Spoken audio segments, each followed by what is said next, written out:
Oh my goodness, it's my first ever Facebook Live.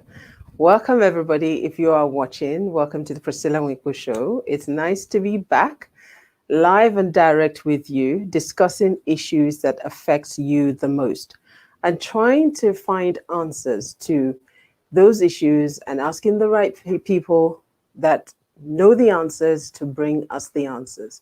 So if you've just tuned in, you're welcome to the show. Today, as I mentioned earlier, we're going to be discussing business. We've had 2 months, 2 solid months of lockdown. And since that lockdown, it meant that unless you were selling food, anything else that you did, if you weren't doing it online, meant that you could not conduct your business in the usual way. Now, a business like Primark, for instance, everybody, most of us run into Primark, pick up pieces here and there. They were losing to the tune of 650 million a month. Why? They didn't sell online, and they were only selling when you and I walk into their stores. And as a result of that, because we weren't allowed out, because they weren't allowed to open, they were losing that kind of money every month. Now, to so many of us who are small business owners, they say that small business is what drives the economy. And, whether we are a one-man band business, but we supply services to others, whether we are, we employ 2 or 3 people, whether we're a restaurant, whether we're a small shop, whether we are selling clothes, whatever it is that we do, those small businesses contribute more to the economy, and they are what drives and keeps the economy ticking. So when Corona occurred, or happened as it were, and it became a matter of everybody was in lockdown, we couldn't go about our businesses as we would normally do. We couldn't do anything. The UK government were kind enough to put out, initially it was a challenge to access some of the measures that were put in place. But since then, the Chancellor has put out so many different measures to assist, whether you're self-employed, whether you are a small business owner, whether you have a big business, whatever it is, something has been made available for you to be able to access to help you through this time. The question is, can you access them? And if you're not, why are you not able to do that? The other question is, are you even aware that is happening? And do you even know just how simple it is? Well, my guest today, Mavis Amankwa, she's not new to most of us. She has been in business for over 18 solid years. She's seen recessions, she's seen the drought seasons, she's seen the bumper years, you name it, she has experienced it. But she's also one of the forerunners at the moment that, is helping to be able to access some of these measures that the government, some of these provisions by the government for you and I that have businesses or that are running our own businesses or that are self-employed or whatever it is that we do. She's able to assist as to what we can and can't get. So we'll welcome Mavis Amankwa. Thank you so much for joining us on the show today. How are you doing? Hi, Priscilla. How are you? You're looking lovely. I love the orange. Why, thank you. So are you. You're looking fabulous. Thank you for giving us your Yeah. time today. How has this lockdown been for you? Uh, how's it been for me? Good question. I'll tell you one thing, it's gone really fast. When they first announced, I think it was around March 23rd, where people were saying, oh, we could be like this till June. In my mind, I was thinking June is a long way away, but I tell you, June is coming very, very fast. But yeah, it's been really interesting for myself because I've been helping lots of businesses and also for my own personal self, just being able to develop and reflect really. But it's been an eye opener and something that, I've never experienced and a lot of people haven't in any time really. Well, I think you're not unique on that. We're all experiencing it together. But it's interesting how though we're experiencing it together, it's different things to different folks, isn't it? Correct. You mentioned there that you're helping with people when it comes to business. Let's take it from the top.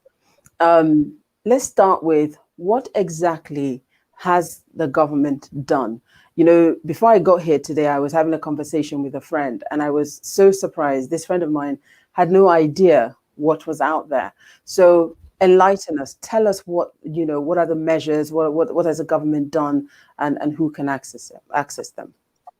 Okay, all right. So obviously we all went into the lockdown around March 23rd. Some of us went into lockdown before that, but there was over a period of time, as we know, within business, everyone had to shut up shop, stay at home, and there was just so many kind of, like people were just on hold. So government brought in a couple of things. So the first thing they brought in was the furlough. So the furlough scheme was for employers who have employees that they need to furlough in terms of they need to have their jobs, but they can't afford to pay them because everything's on pause because of COVID-19. So what they were doing was the government was offering 80% of employees' wages, which will be paid by the government, so that they could be furloughed. They'll stay at home, and they will literally be paid up to £2,500 maximum at 80%, and the other 20% will come from the employee. So that scheme came into place. I think it was announced, and within 2 or 3 weeks it was up and running. But people were finding difficulties to kind of to claim. A lot of people got furloughed, especially the big businesses. But with the small businesses, one of the biggest problems they had was that they were not, with HMRC, you got to run on a real time. So some people's real time payroll would be at the 28th of March, for example, but you needed to actually get in your payroll and your real time before the 19th of March. And if you missed that deadline, before it was actually 28th of February, and then they said, all right, we're going to extend it to 19th of March. And then a lot of people who were really excited got to like 19th of, March, and realized that I can't qualify the first week of April. I do not qualify for the furlough. But I mean, a lot of people have benefited from it, and it's going to be going on from now, June, up until October. And, there's going to be payment for employees. So if you've got staff on your payroll, that is available as a furlough. And so that was that one. And then the next one, so that's for limited companies with employees. And then the next one they brought out, and I'm not doing it in any particular order, was the scheme for sole traders, self-employed. So it was a scheme to help them to access a form of grant where they wouldn't have to pay back. Same with furlough, you wouldn't pay it back. A grant where they'll be able to pay themselves a certain amount of money to basically help them survive over the 3 months. So that kind of started. It only kind of went live a few weeks ago, but you could backdate from around March. And basically that's going to be going on, I believe, to around July. So how it works is it's called the SIESS scheme. And what it does is it helps you to access a grant if you're self-employed, which will be some form of wages. Now, for you to qualify for that, you need to be self-employed. You need to have a UTR number. You need to have all your tax returns up to date up until last year. So 2019, obviously 2020, a lot of people weren't able to get in their paperwork. And then what you would do is that you would go onto the government website, put in your UTR number and your national insurance number, and it will tell you how much you're entitled to. But that scheme is available, but it depends on how much profit you made from the last 3 years. So it calculates it for you, but everybody gets different amounts, but it's up to 7,500. Yeah, I think I also learned that that's now been extended from also to August. So from August, if you haven't applied for it yet, or if you have applied, you can reapply again in August. So it's extended. Yeah. So it's going to be, so it's in two bursts really. So you've got the one that kind of like June, and then August there'll be another one. But again, depending on how much you've done in the past and whether your business was profitable as well. But what I've seen from the community, sadly, a lot of people didn't also qualify for that one because they didn't get any tax returns, or they're not registered properly. So when it came to actually any form of claims, they didn't have any paperwork to actually claim for anything. Pause. When you say, because I'm aware that it's quite simple. You just put in your unique tax reference, and you literally write your name like 5 times. You're saying there are people who were not able to access this grant, which they don't have to pay back. It's a grant. You don't have to give back. You're saying that you encountered people who came to you, but couldn't access it because they didn't have the right paperwork. So they basically may have registered about 3 or 4 years ago and didn't do any tax returns from when they started. So for you to actually qualify, you needed to be handed in your tax return for each year, and most people hadn't done that, so they didn't qualify. for it, Wow. unfortunately. So, yeah, Wow. big So, problem but in what the about if community. you had your tax returns up until, let's say, 20, because obviously 18, 19, yeah. Yeah, you could 2017. claim, but it depends on what profit you had made or declared. If you Okay. declared a nil for the last 3 years, then you're not going to get anything. So some people got £500 and some people got £5,000. So it really depends on, the profit that you was making on your business after tax and so forth. So Okay. yeah, Okay. that one was available. Then the furlough, which I spoke about, which is another grant. And then the other grant that they had was the grant if you were within the industries of hospitality, retail and leisure.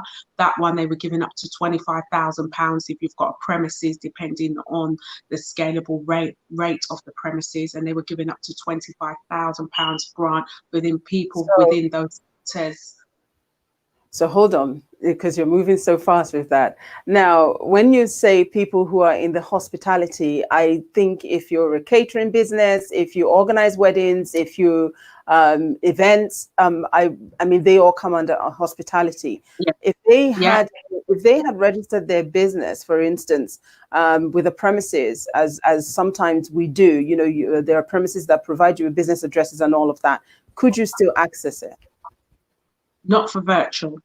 Not for virtual offices where you're just using an address. It's Okay. for physical.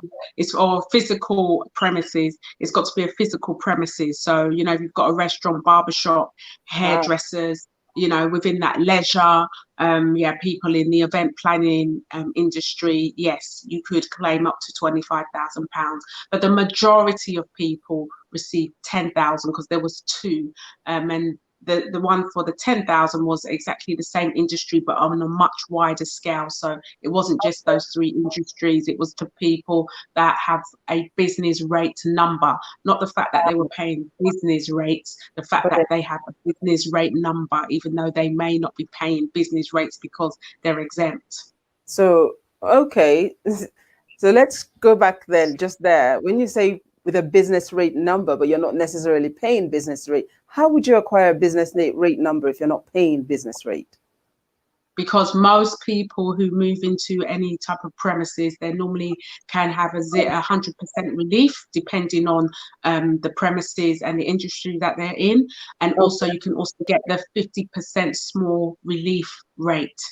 Ah, So so it didn't really matter whether you was paying or not. It was more about having a business rate number. okay. Oh, I see. So you'll be issued with a business rate number anyway, whether or not you were paying, but If subject you to registered, this yeah. it goes back to what I'm saying earlier, is that when we run businesses we have to get all this paperwork in check. So I went to a lady's restaurant and she was losing so much money. I went Mm. to her restaurant and she said she can't claim because she's not paying business rates, but she should have registered for business rates when she first got the shop. Yeah, she didn't register for business rates, so she lost out But 25,000. But then go ahead. she had a physical shop on the Was a high. physical shop, but she didn't register for the business rate. She didn't register, so she lost that 25,000. And then there was another restaurant that had registered, and they got 10,000. You see, one of the things that I've noticed in our community is the paperwork. This is something that I've seen. The paperwork is just not there, and without paperwork, you can't do anything. And up to date paperwork, of course. Mm. Now, when you say paperwork, obviously, some people will say, "What is that?" What are the paperwork, and what should people be doing? Employing the services of an accountant. I know this is very elementary, but it's worth clarifying for some people who may not know. Is it about employing the services of a lawyer or an accountant? How do we get these paperworks in check? Okay, so the first thing, I'm obviously just talking for businesses in the UK. Of course, First of yeah. all, there are two legal structures in the UK that people need to be clear of, because this is what I noticed in the community, that people get very confused. So Yeah. you may want to start a business. You Hmm. may want to open up as a sole trader or self-employed. Sole trader, self-employed, get yourself a unique tax reference from HMRC, Inland Revenue, same company. Sole trader, self-employed, same thing. That Okay. needs to be clear. Once you get a UTR, Then every single year, you will basically file all of your accounts. So you maybe have a bookkeeper or you do the paperwork yourself, and you hire an accountant at the end of every year to basically do your tax return. Mm-hmm. That tax return is something that everybody needs to renew or update every single year. So that's Yeah. paperwork for that. So that one mainly is UTR paperwork. And you can also register for business rates if you've got a premises as well, or office. Okay. So that's one part of the Yeah. business structure. Then the other structure is the limited company. So the limited company, again, you register with Companies House, you get a specific registration number, and every year after 18 months or so, you will do your paperwork and file your accounts on Companies House, which is done by an accountant. So that's the type of paperwork. So for that one, it will be your company registration certificate, your accounts, in terms of making sure that you filed your accounts within the deadline so that people have access to see if your business is viable or not, to lend any money and so forth. Okay. All right. Thank you. That's really helpful. Now, there's one that everybody's bouncing about, and it's called the bounce back loan. Now, and there, from what I understand, it's offering between £2,000 and £50,000. Now, tell us about the bounce back loan and who can and can't get it, and how do you go about it? All right, so after all the grants came out, then there was another announcement for a loan. And the first loan that came out from the government was the Coronavirus Business Interruption Loan Scheme, That's right. which we call CBILIS. So that came out where the government said, we will help businesses. This is really small businesses we're talking about. So entrepreneurs, people with, 1 to under 250 staff. So what they said is that they will give them a CBILS loan, and it will be guaranteed by the government. 80% will be guaranteed by the government. And the other 20% would need to be guaranteed by the bank. So everyone's really excited. Over 300,000 applications were coming in thick and fast every single day over the last 2 months. And then what happened was, out of those 300,000 applications, at one particular point, only 8,000 had been approved. Yeah. And what was happening was, because the 20% guarantee from the bank, they needed to do all the proper checks to make sure that if we lend you money, we're going to get our money back, especially that our 20%. We know our 80% guarantee, we can get that from the government. But they were also concerned about their 20%. So with that, they had to go through the normal procedure of getting a loan, all the checks, the credit checks, the business capability, all of that stuff. So that had to be done. And that literally caused havoc, because people were desperate for money and weren't able to get hold of it. So about 3 to 4 weeks later, the Chancellor then announced, because everyone was saying, well, you need to make it 100%. So instead of him saying, okay, I'm now going to make it 100% guaranteed by the government, he then brought out the bounce back loan. Okay. And the bounce back loan is the loan that you're talking about. So that was following on from what happened with the CBILS. So the bounce back loan is a loan for registered limited companies and registered sole traders that want to access a low interest loan, which they don't have to pay until a year's time. Okay. And when they pay in a year's time, Pause for me. You said registered limited company and registered sole traders. So registered, as in you just need to be, like what I said earlier, so you need to be a registered sole trader with a UTR, or a limited company with a company number, registered, because you could still have a business and not be registered, but you won't be, you can have a business, but you won't be registered, and that won't really get you anywhere anyway. It's very important that people register their business from the outset. So the bounce back loans are now available. It's up until November 2020. Okay. You can actually go for a loan from £2,000 to £50,000. But how they work it out is based on your turnover. Now, turnover can be turnover can be given in 2 ways. It could be from your last accounts that you filed at Companies House, or it could be from your bank statement. Because of COVID-19, the normal procedure is that you would use your accounts to determine how much loan you can get. But because of COVID-19, the government said we could do it as an estimate. If you don't have all your accounts, you can use your bank statement. So it's a mix of both. And the bounce back loan, they will give you 25% of your annual turnover. So most simplest way, if you've got £100,000 turnover over the last year, you can get 25,000. The checks are not as scrutinized as they normally will be. There are checks, because fraudulent checks, all of those things will still be checked. Know your customers, all of that has to be put together. But what is simple about the bounce back loan is that you have access to get that loan very quickly, where Sybil's was taking months, weeks. Some people haven't even heard from the bank that they've applied with. So that's why everyone's going mad, because the bounce back loan is very easy to get. But at the moment, we're in a bounce back loan crisis because too many people are applying. You need to have a bank account. You need to you need to bank with a certain bank. If you don't have that bank, then you need to go and switch to another bank. And it's causing mayhem. So one of the banks that we have, which is a fintech company, which I won't mention, has 40,000 applications waiting. Wow.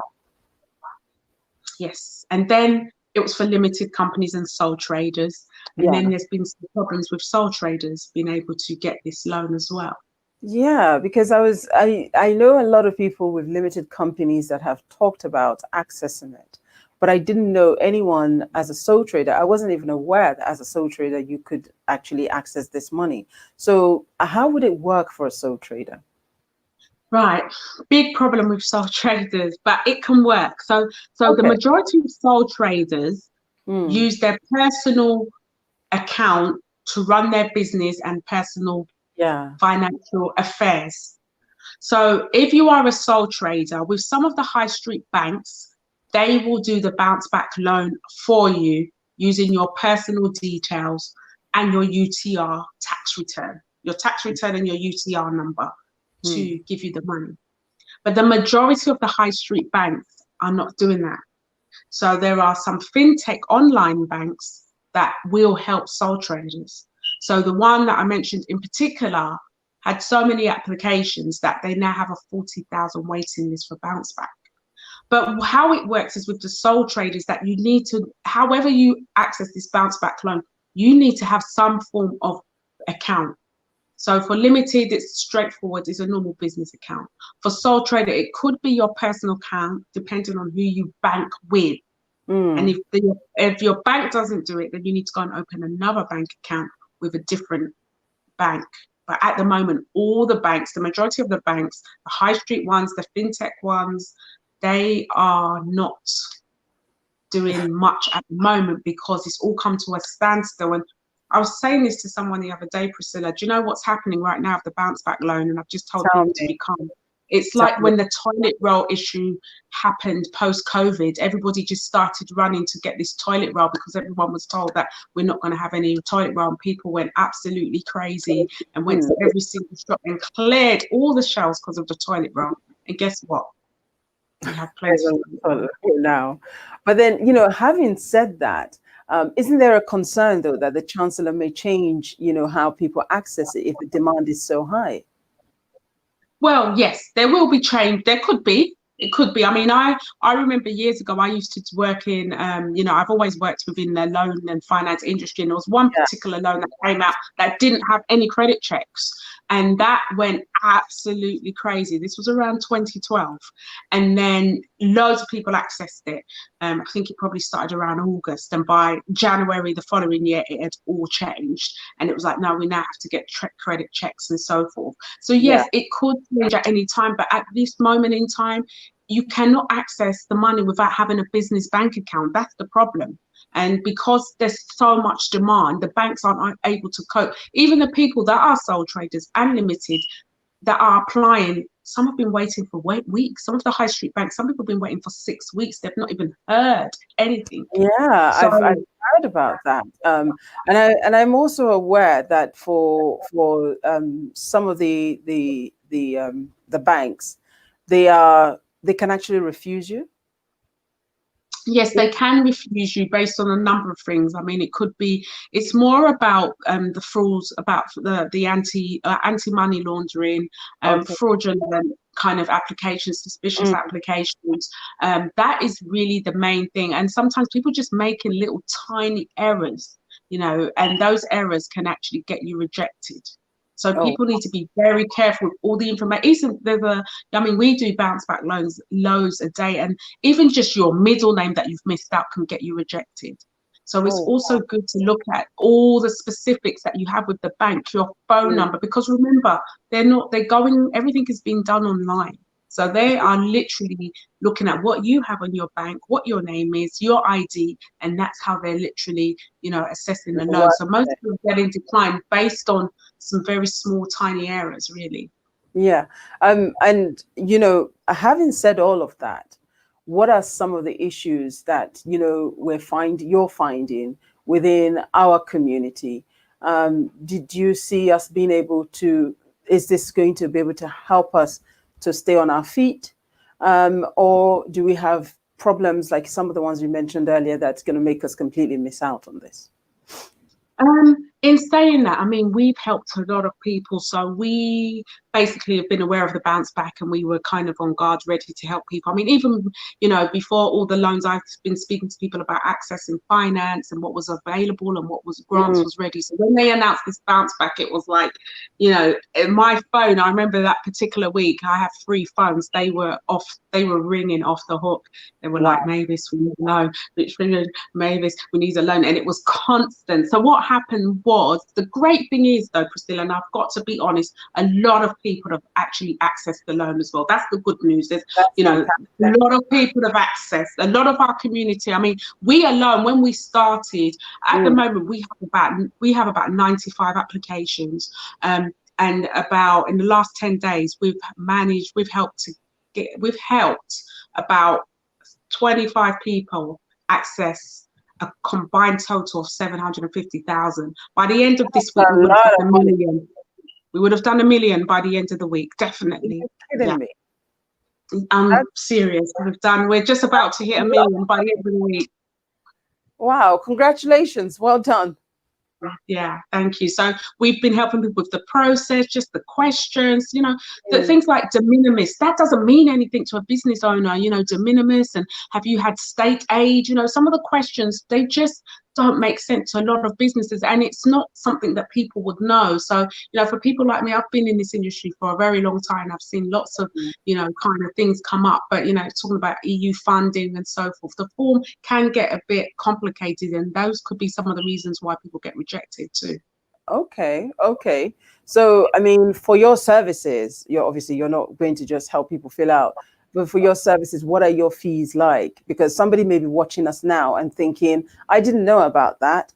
How can I get Mavis to help? The reason why I'm saying it is because I don't want anybody to think that they can just come to you and expect it to be for nothing. You're very good at that. Well, we charge reasonable. I've heard people taking 20-30% from people for these bounce back loans, a lot of opportunists. We charge a very minimal fee, a minimum, admin fee. So if somebody, and it's on approval, we help you to get the loan. If you get the loan, then we will take, money for the actual service, because it does take a bit of time. We do all the KYCs, know your customer. We check them on Experian Business. We check their directorship. There's lots of things that people can make a mistake, even on address. Your address, you may have your registered address at one place and your bank address somewhere else, and the two don't tally and you get rejected. So we do all of that for you, do all the checks. And if someone wants about 25-30k, we charge about 350 pounds. It's not that much we charge. It's it's COVID-19, and we try our best to help as many people as possible. I know we've mentioned this, but I've just had somebody ask this question on Facebook saying, can self-employed with UTR apply for the BBLS? Yes. Okay. Yes, they can. Okay. So they go through exactly the same process, right? They go through the same process, but it just depends what bank account they have and the type of business and what information they have available. Okay. Now, what are some of the banks that are actually doing this? Because the assumption is, we think all the banks are doing it, but they are, some of them are not. For instance, I did come across recently I think it's TSB. If you didn't have an account with them by before the 11th of May, don't set up an account with them and don't apply. So are there some banks that are there's some, obviously, I mean, it's because of the demand. So are there some banks that are, doing that, and who are they, and where, what are the favorable banks that one can go to? Okay, well, that's what I said, that it's a bit like the toilet roll situation at the moment, what's happening with the bounce back loans. Everybody's trying to open a bank account. People are going to that bank. Some people are opening free bank accounts, and it's causing a lot of problems. And the banking system in the UK, sorry to say, has not been the best in terms of rolling out this money as soon as possible. So there are a lot of hold-ups with the banks in terms of processing and turning things around. Some banks will approve you the same day and put the money in your account the same day. It's very random at the moment. So going back to your question, it's just a matter of the different banks depend on who you bank with. So you've got the normal high street banks, the Lloyds, the Santanders, the NatWest, the Barclays, HSBC, the TSB. Those banks, are the kind of standard banks. And then you've got the AIB Bank, the Arab Bank, they've just come on board. And then you've got the kind of online fintech, I call them, kind of banks like the Tides and the Starlings. And those ones have literally gone through the roof, because you can literally apply and get an account open within like days and so forth. But there has been a lot of problems with all the banks, to be honest. There hasn't been one, kind of smooth transition with all the banks because of the demand, really. That's been the biggest problem. I suppose demand has also caused them to, do some of the things that TSB have had to do. Time is no longer on our side because we have to go very quickly. But just very quickly, are there any more measures that the government has provided that we haven't mentioned? Because I know that there was a wide-ranging support packages, and I know that we're not going to be able to access everything, but let's, the ones that we can access. It's available for everybody. Is there any more that we've missed out? There's one more grant that's due, which is called the discretionary fund. Is a grant that's going to be coming out in the next few weeks, which people can access that from their local council, and that's not going to be to a specific industry. It'll be more about how you can demonstrate that you've really lost out because of the COVID-19. So that fund's going to be coming out. And then I think at the end of the day, people also need to realize that there's normal funding out there. There's normal grants out there for businesses, small grants depending on where you live, industry and sector. And there's also normal loans out there, business loans as well. So I think people shouldn't forget that. It's not, not everything can stop. There's still the normal kind of things happening, but it's just the COVID is available, and they're being less strict just because, they want to help as many people as possible, but you still have to go through, the hoops and roundabouts, really.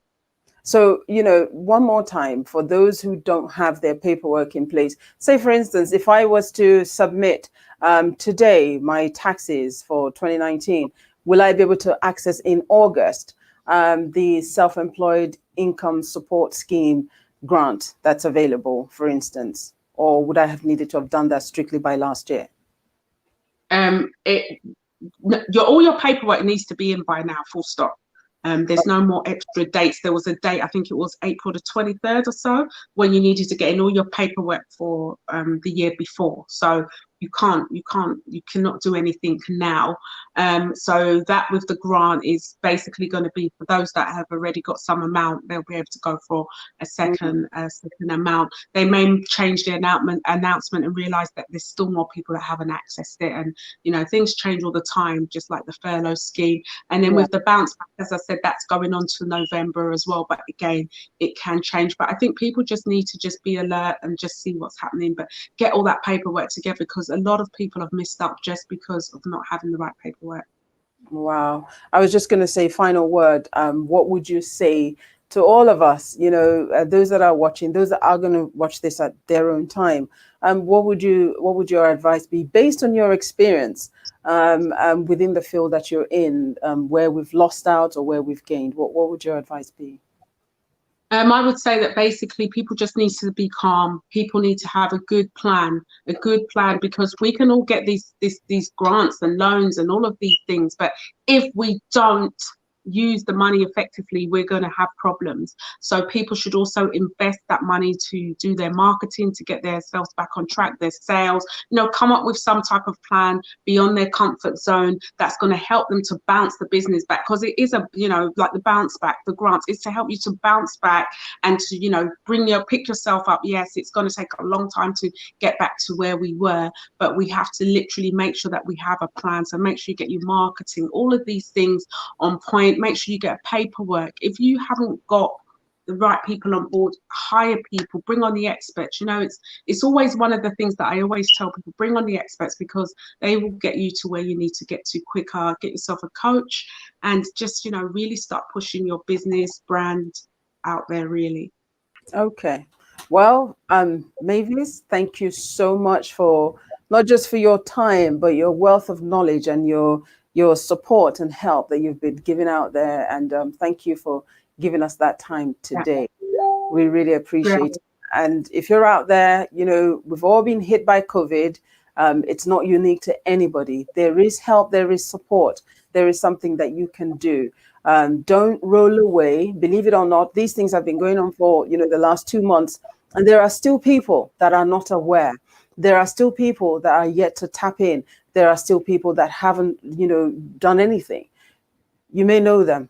Pass it on. Oh, there's one more that we forgot to talk about.